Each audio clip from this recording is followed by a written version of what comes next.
agar lebih paham terkait tentang proses Poisson non-homogen dan contoh soalnya, tonton terus video ini sampai akhir.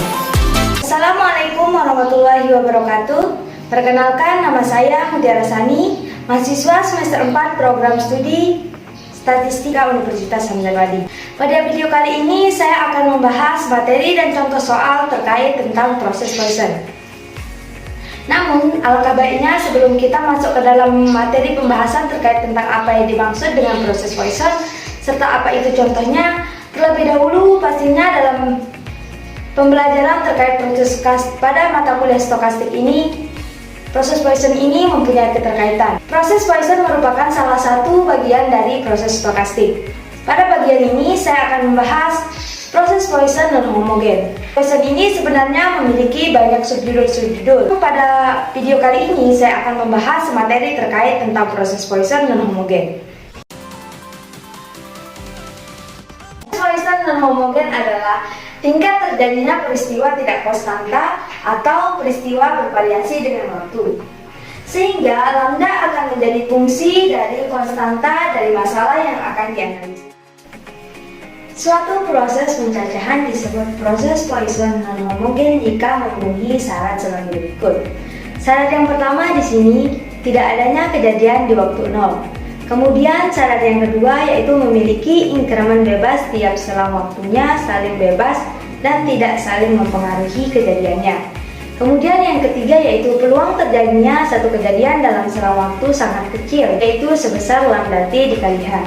Kemudian yang terakhir yaitu peluang terjadinya lebih kecil dari satu kejadian. Selanjutnya di sini kita akan masuk ke dalam studi kasus. Misalkan diketahui permintaan pertolongan dalam suatu lokasi mengikuti proses Poisson non-homogen dengan fungsi rate sebagai berikut, yaitu dengan T merupakan ukuran dalam jam dari mulai buka fasilitas tersebut. Maka berapa probabilitas bahwa dua permintaan terjadi dalam 2 jam pertama operasi? Selanjutnya berapa probabilitas dua permintaan terjadi pada 2 jam kedua? Baiklah, selanjutnya kita di sini akan masuk ke dalam tahap penyelesaian. Pada 2 jam pertama, nilai mean mu adalah mu sama dengan integral 0 sampai 1 dikali 2T dikali dt plus integral 1 sampai 2 dikali 2 dt. Dari penjumlahan integral ini adalah 3. Sehingga fx2 sama dengan 2 sama dengan elemen minus pangkat 3 dikali 3 pangkat 2. Di mana 3 ini adalah nilai mean atau nilai rata-rata dari mu dari kejadian pertama dibagi dengan 2. Maka akan diperoleh hasil yaitu 0,224 untuk probabilitas dua permintaan terjadi dalam 2 jam pertama operasi. Diperoleh hasil nilai probabilitasnya 2. Selanjutnya, untuk probabilitas 2 permintaan terjadi pada jam kedua,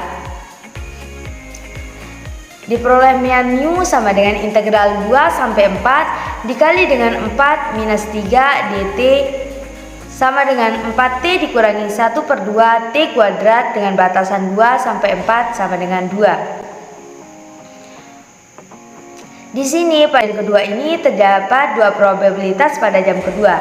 Maka diperoleh mean mu-nya sama dengan integral 2 sampai 4. Kemudian 4 dikurangi t dikali dt.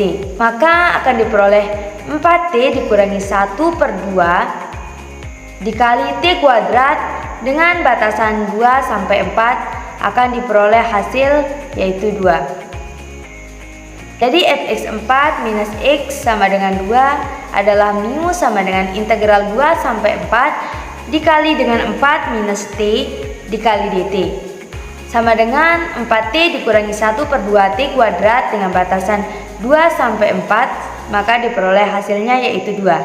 Pada kedua probabilitas yang ditanyakan diperoleh 2 probabilitas untuk 1 jam pertama, 2 jam pertama dan 2 jam kedua. Diperoleh 2 probabilitas permintaan pada masing-masing pertanyaan yang ditanyakan.